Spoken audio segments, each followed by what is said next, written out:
Hello, sports fans. Welcome to the 401 Sports World Podcast. Today is September 24th, 2015, and I'm your host, Mr. 411. Also in the building with me tonight is the one and only, the calculator. Good evening, 411. Welcome back, calculator. Tonight is a special show. It's called Crossing the Line. And this is basically our Sportsline edition, and we're going to focus on some key matchups in the college ranks for this upcoming weekend. So for those who are planning on making some friendly wagers, this is your show. So we hope you sit back and enjoy. We have 5 intriguing matchups, and we're going to go ahead and jump right into the show. Boise State Broncos, they are at the Virginia Cavaliers.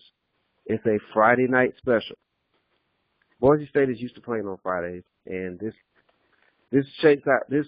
looks like it's going to be an intriguing matchup. Virginia from the Atlantic Coast Conference, if everyone recalls, they have a 1-2 start to their season, but they are an ACC team, and Boise is going to travel across the country and engage in battle. Now, Virginia is 2-25 when allowing 30 or more points under Mike London over the last 5 seasons, and Boise State, the last time they was in this part of the country, in 2010, when they was at Virginia Tech, they pulled out a victory. So with that as the backdrop, calculator, can you please give the fans what they need? Absolutely. First off, I do want to talk that this is not really a wonderful weekend for super big matchups, but we will do our best to enjoy this weekend with, as you stated earlier, some friendly wagers. As you stated, Boise State at Virginia Cavaliers. The Virginia Cavaliers is currently getting 3.5 points.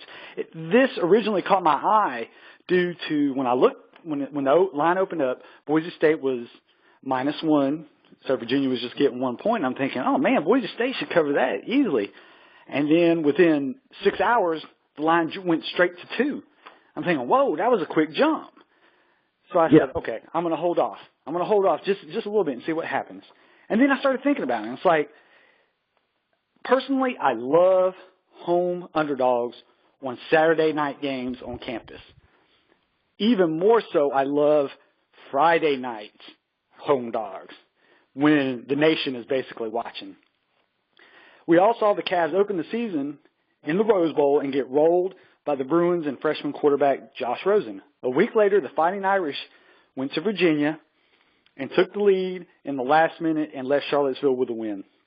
But Virginia really controlled most of that game, even hurting the Irish quarterback at the time. So here comes Virginia hosting only their 3rd home game on a Friday night in school history, and Boise State lost their quarterback, Ryan Finley, last week to a broken ankle. When you see a line move like this, that tells you right now that the public is currently backing Boise State. Moving the line, like I said, from the 1, now it's up to 3.5. That makes me feel pretty comfortable. Also, I do want to add to the fact that it's going to be a low-scoring affair. You have a quarterback that can't move the ball for Boise State. You have a Virginia offense that is mediocre at best, but going against the Boise State defense, they should be, held in check as well. So the over-under, in my estimation, was quite high. It was 49. I said, okay, if we're going to do another side bet the under. But for the particular game, believe it or not, I like Virginia on this game, not just to win by the spread. I actually think they might win outright. But the key is the 3.5. That means even if Boise State is down by 2, and they kick a field goal to win by 1. You still cover. Same thing, even if, like, say it goes to overtime, Boise State turns Virginia over and then it just decides to kick a field goal in overtime to win by 3. The 3.5 is a wonderful number. I personally think that the reason it has moved the way it has, I think the wise guys in Vegas, they were counting on the public to bet this number up, meaning to bet Boise State until it hit the magic number 3, and then got a bonus with that hook going in there at the end at 3.5. So take your money, bet 3.5. If you're feeling really frisky, take the 3.5 and bet the under at a parlay and get 3-1 on your money. Wow. So you have Virginia actually winning this game straight up. Yeah, I don't even think you'll need the points just for the mere fact that they're at home. They're on a Friday night. They're going to – I mean, they showed promise that they can play at home against Notre Dame. I mean, Notre Dame we saw what Notre Dame can do even with a backup quarterback against Georgia Tech, and Virginia gave them everything. Virginia controlled that game pretty much throughout, especially when that backup quarterback came in. He had to throw that almost like a Hail Mary at the end of the game just to win, just to escape with the win. Virginia can play at home. Boise State has to travel across country, like you stated earlier. Time differences are going to be something, but you still got to try and take into that travel time. And then, like I said, home dogs on Friday and Saturday nights are great for picking up. So I love home dogs at nighttime on campus. It'll be rowdy. Well, and ladies and gentlemen, this game will be on ESPN at 8 o'clock as well, 8 p.m. Eastern Standard Time. Absolutely. So I will be tuning in. Yeah, I will definitely be tuning in for that matchup. So I have the DVR set and ready to go. That's right. Man, so that does hurt. And great point with quarterback Ryan Finley from Boise. I watched the game last week when Boise played Idaho State, and man, that injury it was gruesome, and he had to come out the game. So all arrows are pointing towards Virginia, man, covering, and in your eyes, Virginia winning straight up. So yeah, there and you low have scoring fair. I mean, I just don't see Boise State really getting it in the end zone. I see something like them getting just like 4 field goals, like a 12 points or 15 points. The only way I see them scoring, to tell you the truth, is if they get a turnover on the other side of the field. I just don't see. I mean, their starting quarterback really wasn't that impressive in his first 2 games, so you could only imagine how bad the backup is. So, and going and then having to do his first start on cross country on the road, not a good situation. That's why I'm picking Virginia. All right. Okay. Well, there you have it. Well, that's my Friday. That's going to be that gives me something to look forward to for Friday night. And now we're going to head over to another part of the country. Speaking of traveling across the country, let's go from Virginia and let's head all the way over to the state of Oregon. I mean, what is it, Utah and Oregon? Yes. Utah and Oregon Ducks. Now, absolutely. The Utes, right? They're ranked number 18 in the country.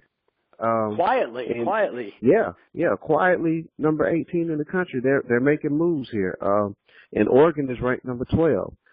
We know Oregon had a tough grudge match with Michigan State. They came up on the short end at the end of that game, but this shapes out to be a great matchup.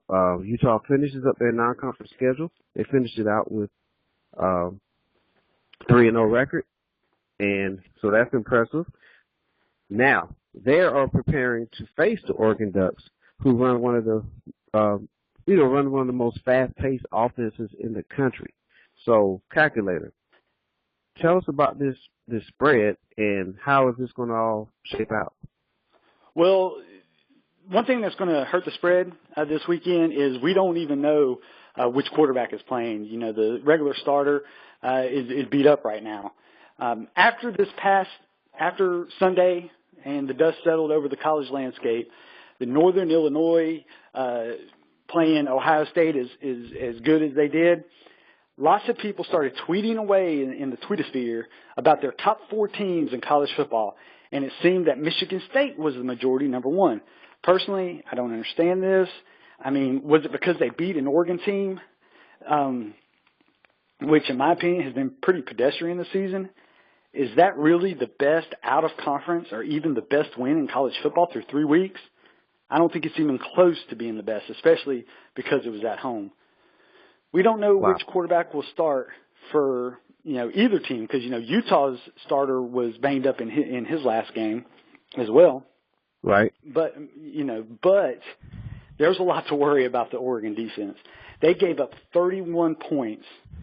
Well, giving up 31 points to Michigan State, that's one thing, but they gave up 318 passing yards and 28 points to Georgia State. Last week. That's last week. That's a cause for concern, folks. Even if the game was out of hand, Utah won both games in which it was a double-digit dog last season at Stanford and UCLA. But in the end, I do think Royce Freeman and company for Oregon, I think they will win the game. But I believe Utah's durable running back, Devontae Parker, and the physical Utah defense will make them earn it. And thus, I do not think Oregon can cover the 14 points. I'm thinking It's going to be like a 6 to 7 point win. The Utah defense, they have the personnel. Utah plays a lot like Stanford does. And we know remember Stanford a couple years ago when they ruined Oregon's perfect season. How did they do it? They slowed them down with a fast, physical defense. And then what did they do on offense? They pounded it up the middle. Utah plays the exact style that Stanford does, although they're doing it, in my opinion, with better athletes, really. I mean, those guys are mean. Just ask Jim Harbaugh about Utah when he went to Utah, and their team, the Big Ten team, went there and got dominated by a Pac-12 team. I mean, they ran at will. They played defense. This team, Utah's legit. Even if they do have quarterback questions, their running game is good enough to keep them in games, keep the clock running, shorten the game, and let the defense play and stay fresh throughout the game so that they can, like I said, no matter how fast your defense is or how fast your offense is, if you go 3 and out, it's not going to matter. You know what I'm saying? And Utah can make teams go 3 and out. And that's why I think they'll win. I think Oregon does have enough firepower, and being at home helps for them to win. I just don't think 14 points, in my opinion, is just way too high, especially for an Oregon team. We still hadn't seen that, the Oregon we're used to seeing. Right. So take Utah and take the 14 points. And I'm saying take anything that's, even if the line does move down, if the big money starts coming in on Utah late and starts moving anything over double digits, I think Utah would be good to play. Would be a good play. Okay. But if you can lock it in at 14 now, I would go ahead and do it. Right. So lock it in now, or definitely don't let it fall under double digits. That is correct. This is a game that number 18 in the country versus number 12. It should fall. I mean, it should be a game that is under, a huge spread. So take the points. Take the points. I'm with you. I'm on board with that. Yeah. And take the more physical team. Yeah. That's great advice there. Hey, game number 3 that we're going to discuss. Man, USC. They let me down last week. They let a lot of people down 4-1-1. Yeah, man. But, Stanford did come in there into the city of Los Angeles, and they came out a winner. Yeah. But USC now has to travel. They have to move over to another state. They're heading to play Arizona State Sun Devils. So this shakes out to be an interesting matchup. What are your thoughts on the Trojans? Will they be able to cover? Okay. Now the line is 5.5, which is kind of small, but I think the line opened up because Vegas is thinking a lot of people saw what Stanford did to USC, so a lot of people could make snap judgments. So What I'm going to do is I'm not even going to be like one of the coaches that just got blown out. I'm not going to look at the game film. Okay, I'm going to look at just the numbers. Okay. Right. And if you look at a recent look from the ESPN Football Power Index, which, by the way, had Ole Miss beating Alabama straight up. USC roughly has 12 points on the Arizona State Sun Devil. So 12 points, you can figure in 3 points for a home field advantage, swing that to a 9-point favorite. You only have to give up 5.5 points, okay? So if you look at the power ratings, that gives you great value. It's also a huge game for USC because even though it's early in the season, they can essentially be eliminated if they lose this game. I expect an inspired effort from USC as it looks to put to rest all the questions arising from last week's loss to Stanford. I see USC winning from 10 to 14 points. So I think 5.5 is can easily be covered. You know, of course, I thought 10 would be easily covered in Stanford, but I do not see Arizona State first does not have an offensive line that could that I would trust my quarterback behind. I mean, they have a great quarterback. I mean, Arizona State, he's proven it over. But if a man can't stand upright, he's not going to have time to survey the field. They're not opening lanes for their running backs. USC is going to be able to maintain a pass rush throughout the game, kind of like A&M did in the first game of the season. I mean, they basically pounded them into submission. I mean, Arizona State kept it close because they do have a good offense, but USC's got an even better offense than Texas A&M. Now, Texas A&M has them on defense, I agree, but I think USC has plenty of firepower to keep, because they put up points against Stanford. They just couldn't stop Stanford. I don't think Arizona State they don't have the quarterback that I mean, he's a good one, don't get me wrong, but I don't think he's as good as Hogan, and doesn't have as many starts as Hogan, doesn't have the experience as Hogan. Granted, he's playing at home, but still, the offensive line is going to let Arizona State down this weekend. That's why I think USC wins by double digits, an easy cover. Take USA, lay the points, and call it the day. All right. Well, USC has some extra incentive as well because, if I'm not mistaken, didn't they lose last year to Arizona State on a Hail Mary? Oh, yes, I remember that. Yeah, so this has a lot. There's a lot riding on this. I'm sure the coach will make sure that he shows that game film before they head over there, just to light an extra fire underneath them. And so you heard it here first. Take the USC Trojans. Take the 5.5. That's right. And also 4-1, I think this is another one you might want to lock in early. I think once people start really looking at the different power indexes and the game with Stanford gets further and further from people's memory, they'll start falling in love with USC again and start betting them. So that line could rise.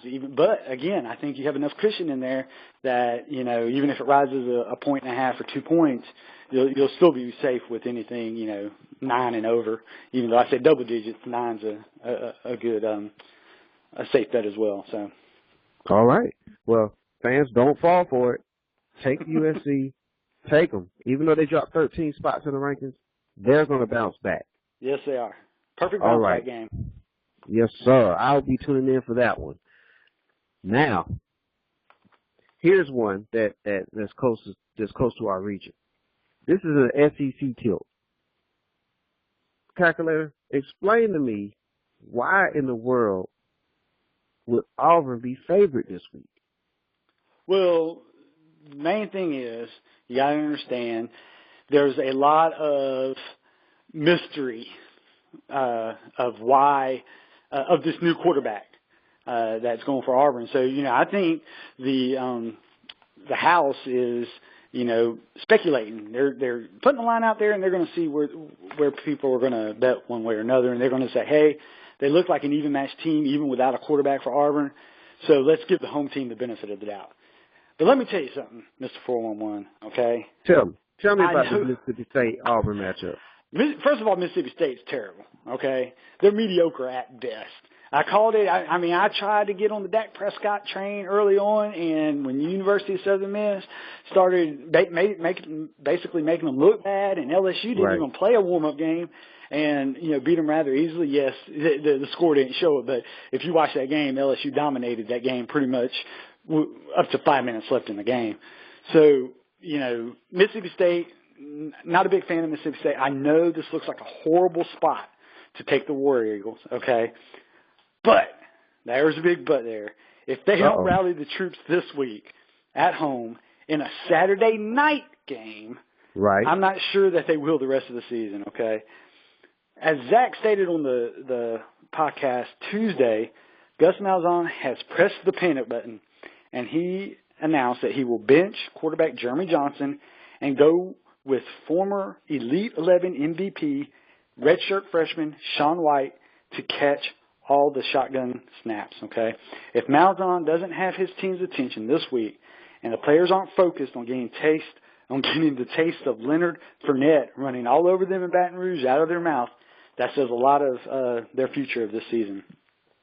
Very rarely do you get a team with their back against the wall early in the season, but I'm going to take a chance with that team who is at home, under the lights, on the plains. And I'm going to say it again.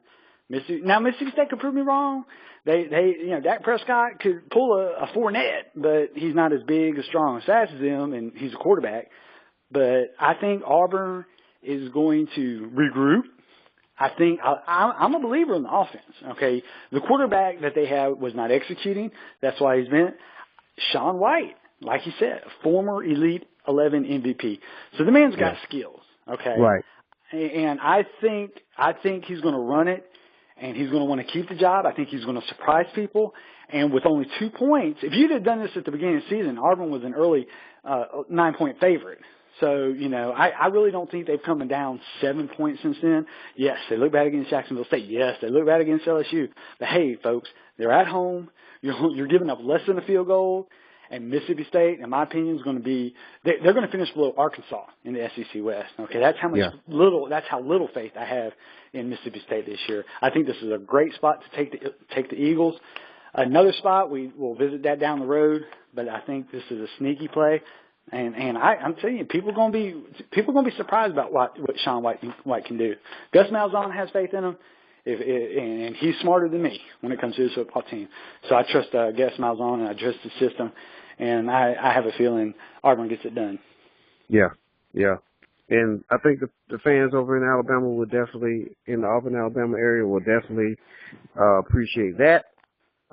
They probably will be chanting War Eagle all night long. The next game, Virginia Tech at East Carolina. Now, Virginia Tech, this is the same team that faced Ohio State in the opening week of the college football season. So a lot of us were able to watch them, firsthand. Now, they've struggled, but goodness, East Carolina. Explain to us why East Carolina. Okay. Now I'm going to tell you a quick story. Okay, when I was looking at games this week on what we could help the folks out with, I was struggling with that fifth game. Okay, and then all of a sudden I ran into a guy that a friend of the show we know as Professor Sachs. He said, "Hey, Mr. Calculator, come here. I want to give you a tip that you can pass along to your listeners so they can make some money." I said, "Well, that's very kind of you, Professor Sachs." I said, what game are you, that I haven't picked already that you might want me to talk about? And he said, Virginia Tech and East Carolina. I said, "Really?" I said, "What's the line?" He says, "Well, East Carolina's getting 8.5. I said, "Man, that's not a lot." I said, "Virginia Tech, they bounced back pretty well against Ohio State. They've been, cruising lately." I said, "But that's not too much. I kind of like Virginia." He said, "No, Calculator." He says, you need to take East Carolina in this game." I said, "Really?" Wow. I said, "Now I'm intrigued." I said, "Talk to me, Professor Sachs." He stated Virginia Tech is just 2-9 against the spread in the 11 last tries as a road favorite, right, including 0-3 straight up against the spread when playing off in an away game.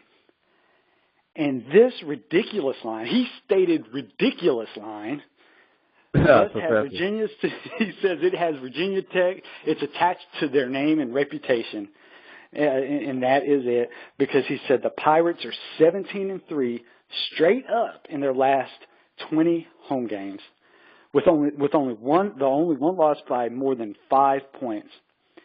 I said, okay, tell me more. Yeah, He said that's right. He said after bowling in each of the last 3 years, Ruffin McNeil's men find themselves in a 1-2 hole to start the season, right? Right. But there should be no panic as the Pirates are 17-12 straight up and 21-8 against the spreads in games with a losing record since 2005, including 16-3 against the spread as a dog of 3 or more points.